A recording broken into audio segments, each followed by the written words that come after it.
오늘 우리에게 주신 하나님 말씀은 신약 누가복음 9장입니다. 누가복음 9장 28절에서 36절까지의 말씀, 우리 한 절씩 교독하고 마지막 36절은 다 같이 읽도록 하겠습니다. 28절에서 36절까지 말씀 제가 먼저 읽겠습니다. 이 말씀을 하신 후 8일쯤 되어 예수께서 베드로와 요한과 야고보를 데리고 기도하시러 산에 올라가사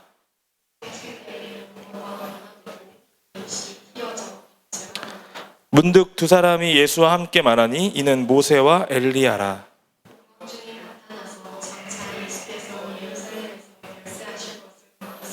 베드로와 및 함께 있는 자들이 깊이 졸다가 온전히 깨어나 예수의 영광과 및 함께 선 두 사람을 보더니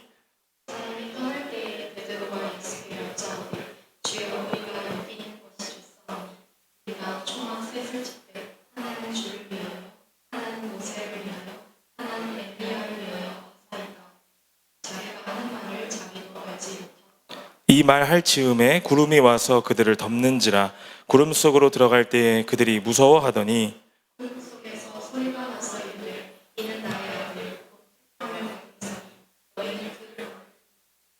소리가 그침에 오직 예수만 보이더라. 제자들이 잠잠하여 그 본 것을 무엇이든지 그때에는 아무에게도 이르지 아니하니라. 아멘. 네, 오늘 이 본문 말씀을 가지고 머무르지 않는 신앙이라는 제목으로 하나님 말씀을 전하도록 하겠습니다. 안주한다라는 말이 있어요. 말 그대로 한 곳에 자리를 잡고서 편안히 사는 것, 그리고 어떤 현재의 상황이나 처지에 만족한다라는 뜻을 가지고 있는 말이 안주한다라는 말입니다. 저는 요즘 인기 있는 예능을 잘 보지는 않습니다만은 보더라도 관심 있는 사람이 나오지 않는 이상은 별로 재미가 없어요. 뭐 개인적인 이야기니까 뭐 예능을 또 평안이 많은 이런 얘기 또 하지 않으셨으면 좋겠습니다. 관찰 예능이라는 포맷이 등장한 지가 10년이 넘었습니다. 그런데 여전히 우리나라의 예능은 관찰 예능이라는 예능 포맷이 꽉 잡고 있어요. 제가 10년 전, 1년 전 요때부터 진짜 사나이, 뭐 나 혼자 산다 같은 예능들은 저도 재밌게 봤었는데, 하지만 점점 그 이후로 나오는 예능, 관찰 예능들이 모두 다 똑같은 이야기만 하고 있지는 않은가, 뭐 그런 생각이 듭니다. 처음에는 한 연예인의 집에 가서 일반적인 하루를 이렇게 보여주는 다큐를 어떤 표방한 그 특이한 포맷의 예능으로 치부가 되었는데, 10년이 지난 지금은 한 연예인이 뭘 먹고 다니고 뭘 하러 다니고 조작인지 아닌지는 잘 모르겠습니다만은 그런 삶을 우리에게 보여주면서 우리에게도 저런 삶을 살고 싶게끔 만드는 뭐 그런 것으로 좀 변질되어 버린 것이 아닌가, 저는 좀 비판적으로 바라보게 됩니다. 그래서 요즘 대부분의 예능들이 이런 포맷인 것 같아요. 심지어 OTT 프로그램에서 하는 예능들조차도 대부분 관찰하는 예능을 포맷을 가지고 있는 것 같아요. 어떤 사람들이 해서 인기가 있으니까 전부 다 같은 포맷으로 바뀌어서 따라하고 있다는 것을 느낍니다. 그래서일까요? 종영한 지 6년이 다 된 무한도전이라는 예능인 여전히 역대 최고의 예능이라고 사람들이 평하고 있습니다. 저도 아직도 무한도전을 봐요. 한 10년 전, 15년 전 것도 아직도 재미있게 밥을 먹으면서 보고 또 자기 전에 보고 이렇게 하루하루 체크하면서 봅니다. 매주 한 포맷이 아니라 도전하는 모습을 우리에게 보여주었던 예능이었어요. 여기에 등장했던 예능인들, 이 프로그램을 통해서 함께 성장하고 성숙하는 모습을 시청자들과 함께 공유했던 프로그램이었습니다. 그래서 함께 눈물도 흘렸고요, 함께 기쁨을 누리게 되면서 국민 예능이라는 자리에 오르게 되었어요. 원래 약골이면서 메뚜기 캐릭터에 불과하던 유재석이라는 예능인은 이 프로그램을 10년 넘게 진행하면서 결혼도 하고 또 성장하는 모습을 보여주면서 현재까지 넘사벽 국민 MC라는 타이틀을 가지게 되었습니다. 아마도 프로그램을 통해서 계속적으로 안주하지 않고 도전하는 모습이 우리에게 있어서 되게 신선하게 느껴지고 아직도 좀 기억에 남아있지 않은가, 그런 생각이 듭니다. 우리 개인도 어떤 공동체도 마찬가지입니다. 안주하려고 하면 안 된다는 거죠. 머무르려고 하는 체질을 바꿔야 됩니다. 왜냐하면 이것은 우리 그리스도인들에게 주어진 사명이기 때문에 이것들을 버려야 된다는 것이죠. 우리가 구주로 고백하고 있는 예수 그리스도께서도 머무르지 않는 분이셨어요. 우리가 항상 교회의 롤모델로 삼고 있는 초기 교회의 성도들 역시도 안주하지 않는 사람들이었기 때문에 우리가 이런 모습을 가져야 된다는 겁니다. 오늘 본문을 통해서 머무르지 않고 안주하지 않는 그리스도인이 되는 것이 왜 중요한지를 함께 보기 원합니다. 그리고 더 나아가서는 우리 공동체가 안주하지 않고 더 성장할 수 있는 공동체가 되기를 소망하는 마음으로 오늘 말씀을 함께 나누어 보기를 원합니다. 자, 오늘 본문 누가복음 9장에는요 여러 가지 중요한 사건들이 등장합니다. 12제자를 보내시는 장면, 오병이어 사건, 또 베드로의 예수 그리스도에 대한 고백, 예수님의 죽음과 부활에 대한 첫 번째 예고에 대한 사건, 또 오늘 본문인 변화산 사건 등 이런 복음서 내에서 볼 수 있는 아주 굵직굵직한 사건들이 누가복음 9장에는 이제 들어가 있어요. 특별히 오늘 우리가 함께 읽은 사건은 뭐라고 우리가 이야기하느냐면 변화산 사건이라고 보통 표현을 합니다. 자, 일반적으로 우리가 변화산 사건을 읽을 때는 이런 교훈을 가집니다. 예수님이 하나님의 아들이심을 드러내는 사건, 이 정도로 우리가 보통 받아들여요. 영광스러운 모습으로 이렇게 변화한 그 모습을 통해서 예수님의 위대하심을 바라보게 만드는 본문이 오늘 본문이죠. 하지만 우리가 오늘 함께 보기를 원하는 것은 뭐냐? 바로 안주하지 않으시고 머무르려고 하지 않으시는 예수님의 모습을 함께 우리가 보고자 하는 것이죠. 자, 우리 오늘 본문 9장 28절 말씀을 다 같이 한번 읽어보겠습니다. 시작. 이 말씀을 하신 후 8일쯤 되어 예수께서 베드로와 요한과 야고보를 데리고 기도하시러 산에 올라가사. 아멘. 자, 오늘 28절 말씀에 보시면 이 말씀을 하신 후라고 하면서 시작합니다. 자, 여기서 그러면 이 말씀은 무엇이냐? 바로 앞의 내용을 말하는 것이죠. 자, 바로 어떤 내용이냐? 예수님께서 많은 고난을 받고 죽임을 당한 후에 부활하실 것을 이른 첫 번째 순환 예고에 대한 말씀이 이 말씀이에요. 근데 이 말씀을 하신 후 8일쯤 되어 라고 기록하는데 아마도 일주일이 넘었기 때문에 제자들이 이 말씀에 대해서 좀 잊어버렸다라는 것을 시간적으로 좀 짚어주기 위함이 아닌가라는 생각이 듭니다.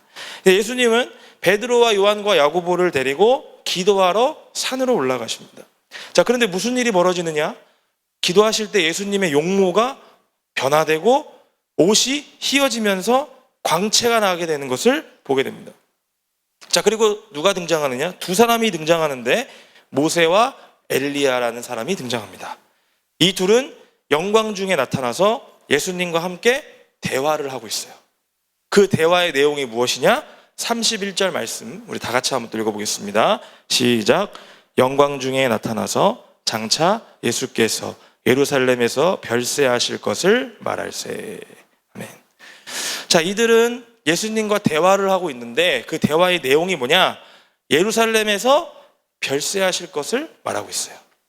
자, 이 부분은요 사실 다른 복음서에는 등장하지 않는 부분입니다. 마태복음 17장 3절에서는 이렇게 이야기합니다. 그때에 모세와 엘리야가 예수와 더불어 말하는 것이 그들에게 보이거늘. 또 마가복음 9장 4절에서는 이에 엘리야가 모세와 함께 나타나 예수와 더불어 말하거늘. 이렇게 표현합니다. 그러니까 이야기한 것 자체에 대해서 조명을 하지 무슨 이야기를 했는지에 대해서는 조금도 찾아볼 수가 없어요.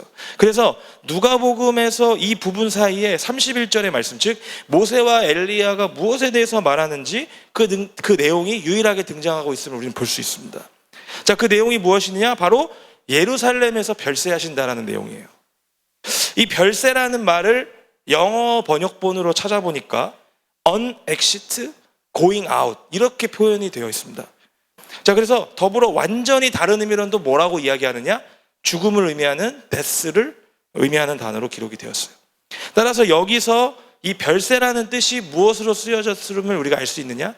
죽음을 의미하는 것으로 쓰여졌음을 알 수 있다는 거죠. 따라서 모세와 엘리야가 예수님과 대화하고 있는 것은 지금 예수님이 죽을 것을 이야기하고 있다는 것을 볼 수 있다는 거죠. 자, 그런데 이 광경을 보고 제자들은 어떤 반응을 보이고 있느냐? 32절에서 33절 말씀 다 같이 한번 읽어보겠습니다. 시작.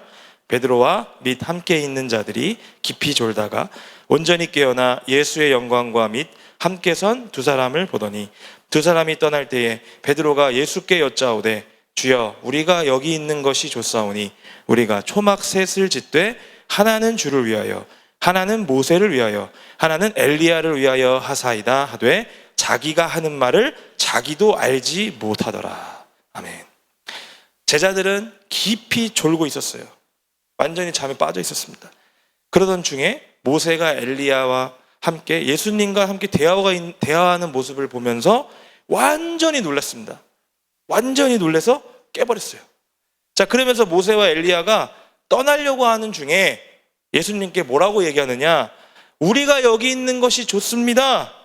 초막 셋을 지어서 하나는 주님을 위해서, 하나는 모세를 위해서, 하나는 엘리야를 위해서 지어서 여기에 머무르고 싶습니다 라고 말을 하는 겁니다.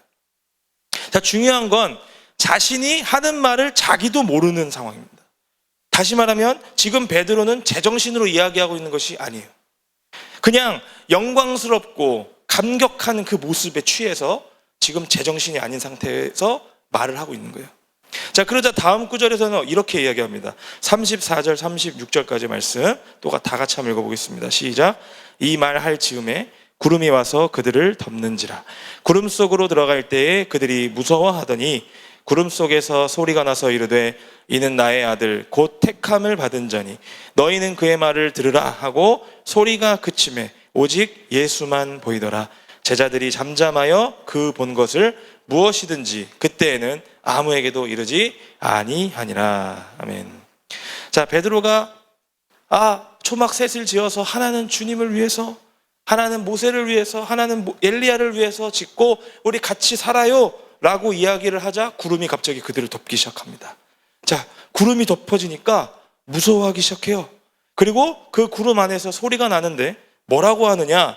이는 나의 아들 곧 택함을 받은 자니 너희는 그의 말을 들으라 라는 소리가 함께 담합니다. 그리고 소리가 그치자 그들에게는 오직 예수만 보이는 가운데 나아갑니다. 제자들은 그 본 것들을 아무에게도 이르지 않았다고 말씀하면서 오늘 본문이 마무리가 돼요. 자, 일명 변화산 사건이라고 부르는 이 사건은 누가복음에서 조금 더 구체화되어서 말씀이 진행됩니다. 마태와 마가는 이 똑같은 사건을 예수님이 죽으실 것과 더불어서 세례 요한이 먼저 와서 한 행동에 대한 내용을 강조하면서 마무리합니다. 하지만 누가복음에서는 어떤 것에 더 초점을 맞추고 있느냐? 예수님께서 죽으실 것에 대한 그 내용이 어떤 의미가 있는지를 구별해서 우리에게 말씀하고 있다는 거죠. 따라서 우리가 오늘 본문을 통해서 이 본문이 오늘 우리가 생각하는 주제, 머무르지 않는 신앙과 도대체 어떤 연관이 있는가 함께 구체적으로 살펴보도록 하겠습니다. 자, 오늘 본문은 예수님께서 예루살렘에서 별세하실 것에 대해서 말씀하고 있다고 말씀드렸어요. 자, 여기서 별세를 뜻하는 단어는 뭐냐? 원문으로 헬라어로 엑소더스라는 말을 사용합니다. 우리 찬양팀 이름이죠. 엑소더스. 근데 우리가 잘 아는 말입니다. 엑소더스가 여러분 무슨 뜻이에요? 선창 청년부 찬양팀입니까? 네. 졸리세요? 네. 엑소더스가 무슨 뜻인지 아시죠? 뭘 뜻하죠? 네, 아무도 모르시네요. 네. 출애굽을 뜻하는 말입니다. 성경에서 창세기를 제네시스라고 하고 차가 아니고 출애굽기를 엑소더스라고 합니다. 그래서 이 엑소더스는 무슨 뜻이냐? 출애굽, 즉 애굽에서 나온 탈출, 이런 개념을 갖고 있는 말이 엑소더스예요. 근데 이 단순히 별세는 예루살렘에서 죽으실 것만을 이야기하는 것이 아니라는 겁니다. 예수님은 지금 마치 이스라엘 백성들이 가나안 땅으로 가는 여정, 다시 말하면 구원에 이르는 여정으로 가고 있듯이 하나님의 구원의 계획을 이루기 위해서 지금 구원의 여정을 떠나고 계심을 강조하고 있는 단어가 엑소더스라는 말입니다. 지금 별세한다라는 것이 단순히 죽음을 의미하는 단어가 아니라 예수님께서 지금 가고 계신 그 길은 십자가의 길이고 죽음의 길이고, 다시 말하면 하나님께서 우리에게 주시는 구원의 길을 걸어가고 계시다라는 것을 우리에게 말씀하고 있는 거예요. 자, 구약의 출애굽이 아니라 이제 새로운 출애굽이 시작될 것임을 우리에게 말씀하고 있는 것이 바로 오늘 본문이라는 겁니다. 또한 모세와 엘리야가 등장합니다. 모세와 엘리야는 어떤 사람입니까? 구약의 율법 또 선지자 중에서 중요한 역할을 맡은 인물을 하는 대표적인 인물이에요. 즉 모세와 엘리야는 구약 성경을 의미하는 단어입니다. 구약의 대표적인 이 두 인물을 통해서 구약의 말씀이 뭘 증언하고 있느냐? 예수 그리스도를 통한 새 언약을 우리에게 주실 것임을 말씀하고 있다는 사실을 우리는 오늘 발견해야 된다는 거죠. 자, 하지만 이에 대한 반응으로 베드로가 뭐라고 고백을 합니까? 초막 셋을 짓고 여기가 좋으니까 우리 다 같이 살자라고 반응을 한다는 거죠. 예수님을 하나님이 아닌 그저 모세와 엘리야와 동급인 어떤 선지자 정도로 생각하고 있던 베드로가 그 놀랍게 변화되는 모습, 또 영광스러운 모습에 압도되어서 이 산에서 함께 거주하는 것이 행복합니다. 여기서 정착하고자 하는 마음이 생겼던 거예요.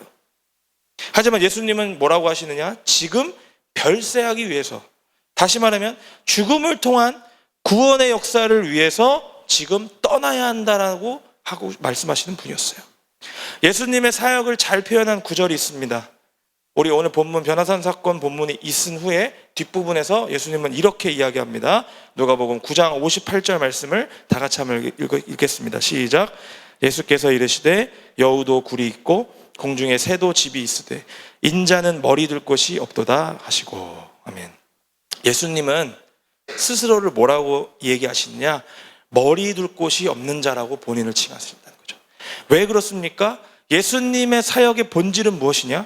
어느 한 곳에 정착하고 안주하는 모습이 아니라 끊임없이 하나님 나라를 선포해야 하는 사명이 있었다는 것을 말씀하고 있는 표현이 머리 둘 곳이 없다는 표현이에요. 예수님은 자신의 사역에 대해서 머리 둘 곳이 없는, 머리 둘 곳조차 없다라고 표현을 하셔요. 그런 마음을 모르고 베드로가 이런 고백을 해버린 거예요.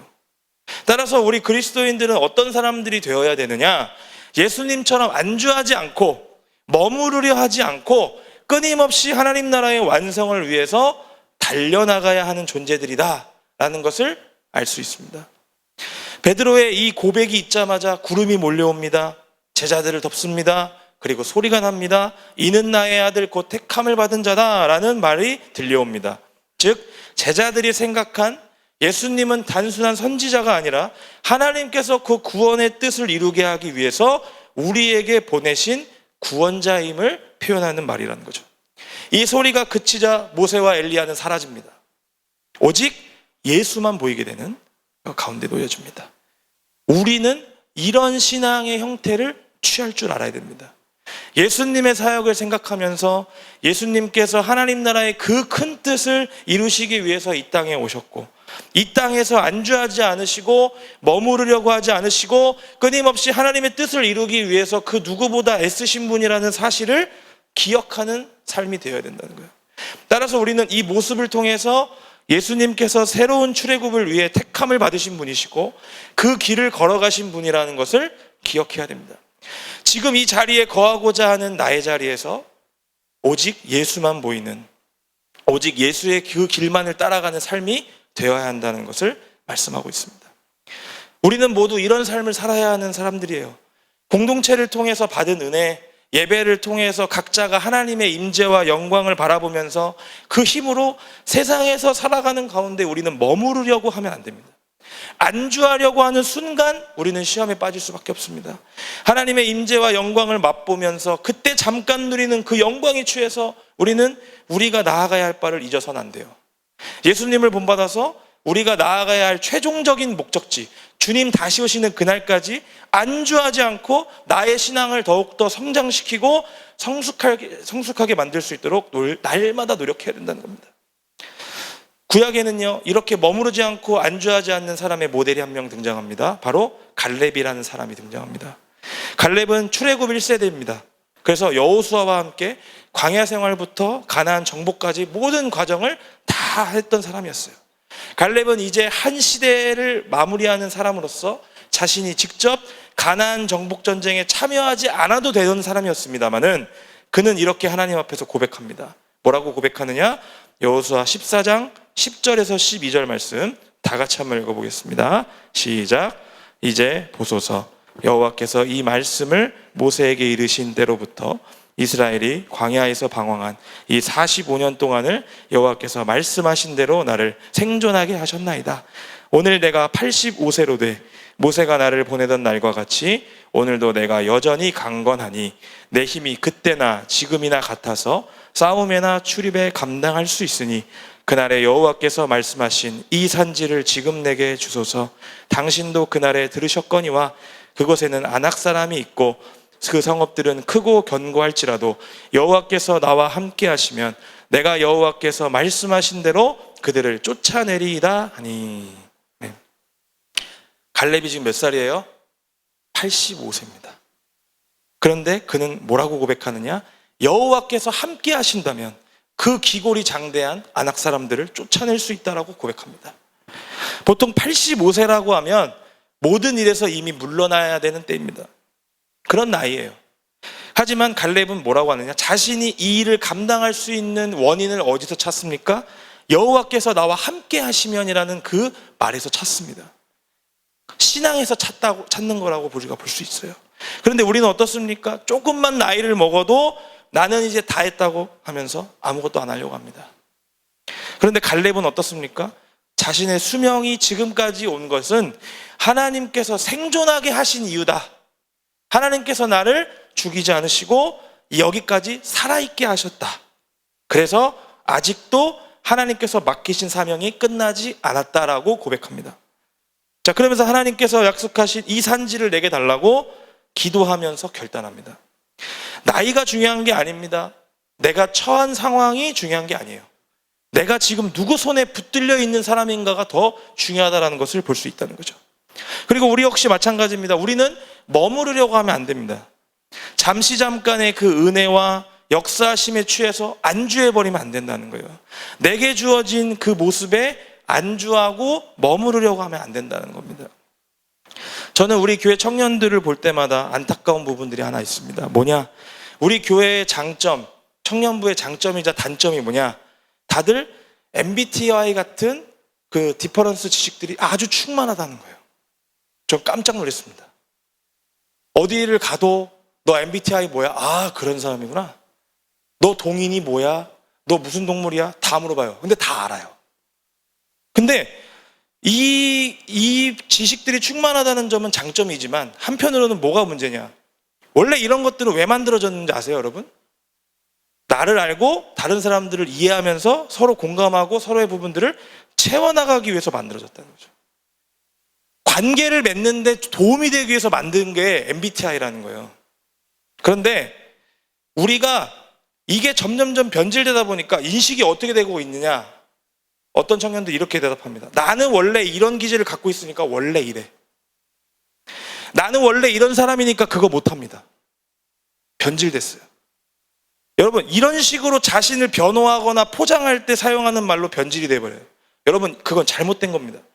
여러분, 그렇게 우리가 생각하는 순간부터 머무르는 삶을 살게 돼요. 나 원래 이래. 나 원래 이런 사람이야. 그러니까 나한테 그거 시키지 마. 그런 말 하지 마. 그런 거 나한테 부탁하지 마. 그러면서 더 이상의 그 다음 단계로 나아갈 수 있는 모습이 사라진다는 거예요. 여러분, 발전하려고 하기보다 나의 상태를 두둔하는 모습으로만 서게 된다는 거예요. 내 기질을 안다는 것은 뭘 의미하느냐? 내 부족한 부분이 무엇인지를 사람들 사이에서 깨닫고 느끼어 발전해 나가는 데 그 본질이 있으면 우리는 잊어버리면 안 돼요. 내가 핵피야. 그럼 제이 같은 사람들을 만나서 내 피 같은 성향을 조금씩 발전해 나가는 게 목표가 돼야 돼요. 그런데 나는 피니까 제이 같은 사람이랑 안 맞아. 아예 안 만나. 이렇게 돼버리면은 공동체가 무너지게 돼 있다는 거죠. 내가 더 성장하고 성숙해서 내 부족함을 채워나가면서 다른 사람들과의 관계를 더욱더 아름답게 만들어 나가는데 이 본질이 있다는 것을 여러분 잊으시면 안 돼요. 우리는 우리의 부족함을 채우면서 다른 사람들을 이해하고 서로를 세워나가야 됩니다.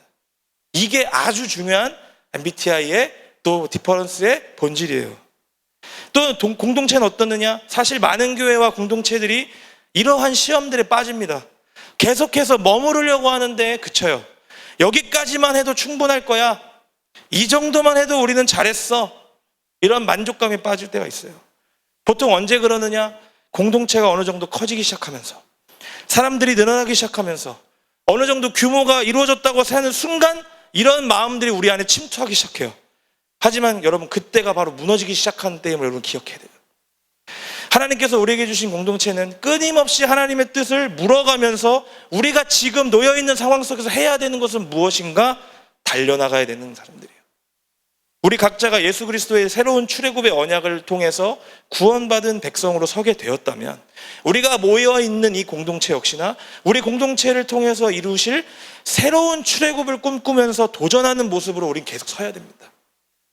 그래서 여러분, 우리가 매년 있는 행사들, 매년 반복되는 행사들, 거기에서 여러분들이 무기력감에 빠지고 매너리즘에 빠져버리면 우리는 똑같은 공동체가 반복되는 겁니다.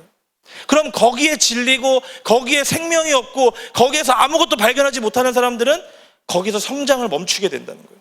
그럼 도태되게 돼 있어요. 여러분, 매년 있는 수련회, 매년 있는 새내기 MT, 매년 있는 똑같은 얼굴과 함께하는 MT, 여러분 뭐가 달라집니까? 일정이 뭐가 바뀌어집니까? 아무것도 바뀌어지는 게 없어요. 그럼 여러분, 돈만 쓰고 그 안에는 생명력 있는 게 아무것도 없다고요. 우리가 더욱더 성장하고 성숙하려면 그 과거에 있던 모든 관행들, 모든 벽들 다 무너뜨려 버려야 됩니다. 지금 우리에게 처한 상황 속에서 하나님이 우리에게 뭘 원하고 계시는가, 우리가 어떤 방향으로 나아가기를 원하시는가, 그것들을 우리가 집중하면서 기도하면서 준비해야 된다는 거예요. 거기서 멀어지기 시작하면 우리 공동체는 와르르르 무너지게 됩니다. 또 우리 청년들 중에 어떻습니까? 내가 청년부에서 지금까지 한 게 많으니까, 교회에서 하고 있는 거 이 정도면 충분하니까, 여러 가지 모양으로 내가 섬기기도 많이 했으니까 안주하면 안 된다는 거예요. 여러분, 여러분이 잘해서 그 자리에 서 있던 거 아닙니다. 이룬 것이 많은 게 아니에요. 여기가 좋으니까 머무르고 안주하려고 하는 모습이 우리 안에 있다면 우리는 다시 한번 예수님의 그 십자가의 길을 떠올려야 됩니다. 예수님이 도대체 뭐가 부족해서 예루살렘으로 죽으러 가십니까? 예수님이 도대체 어떤 분이셔서 그 길을 가십니까? 부족한 게 아무것도 없는 하나님이신 그분께서 왜 그 별세하는 그 길을 가냐는 거예요. 왜? 하나님의 뜻 가운데 하나님의 그 구원의 길을 이루시기 위해서 안주하지 않으시고 멈추지 않으시고 계속해서 그 길을 나아갔다는 거예요. 우리는요, 눈에 보여지는 어떤 영광에 취하면 안 됩니다. 겉으로 드러나는 영광스러운 변화에 안주하려고 하면 안 됩니다. 그 안에 진정한 의미, 즉 새로운 출애굽에 대한 의미를 되찾을 때 우리는 계속해서 성장할 수 있고 더욱더 발전할 수 있어요. 올해 우리 공동체에 비전을 주셨죠. 생명을 살리고 그리고 이를 통해서 삶을 살아내는 그런 공동체를 우리에게 허락하셨습니다. 우리가 머무르려고 하면 절대로 이룰 수 없어요. 계속해서 하나님께서 우리 공동체를 함께 통해서 보여주시고자 하는 것들을 발견할 수 있어야 됩니다. 그래서 이를 통해서 우리가 모두가 힘을 합쳐서 한마음 한뜻으로 달려나가야 돼요. 우리를 인도하시고 함께 하시는 그분께서 하나님의 아들이시고 택함을 받은 자임을 믿고 계속해서 우리가 나아간다면 우리는 오직 예수만 보이는 가운데 진정한 하나님의 뜻을 발견하고 달려나갈 수 있게 될 것입니다. 오래 머무르고 안주하기보다는 우리에게 새롭게 허락하신 그 새로운 출애굽을 바라보실 수 있길 바랍니다. 그리고 함께 달려나갈 수 있는 저와 여러분 되길 바랍니다. 잠깐 그 우리에게 보여지는 영광에 취해하지 마시고 하나님이 진정으로 원하시는 것이 무엇인지를 함께 바라볼 수 있는 우리 모두가 되길 바랍니다. 그리고 기도하길 바랍니다. 또 달려나갈 수 있는 우리 공동체가 되길 바랍니다. 여러분의 삶 가운데서도요, 하나님이 허락해 주신 그 새로운 출애굽의 길을 따라 살기를 바랍니다. 우리가 안주하지 않기 위해서, 그런 신앙으로 살아가기 위해서는 어떻게 해야 되느냐? 하나님이 우리와 함께 하신다면 우리는 그 어떤 역경과 환경 속에서도 나아갈 수 있다는 사실을 고백하며 나가야 됩니다. 그런 마음으로 앞으로 나아가면서 도전하고 결단해야 됩니다. 그래야 우리의 이 작은 마음이 깨지기 시작하고 작은 생각이 깨지고 더욱더 성장할 수 있고 성숙하는 가운데 온전한 그리스도인으로 설 수 있게 된다는 거죠. 우리 온전한 공동체로 세워질 수 있다는 사실을 기억하시고 머무르지 않고 안주하지 않고 더욱더 성장하기를 기대하는 마음으로 하나님과 함께 올 한 해 동행하는 저와 여러분들 되기를 주님의 이름으로 축원드립니다.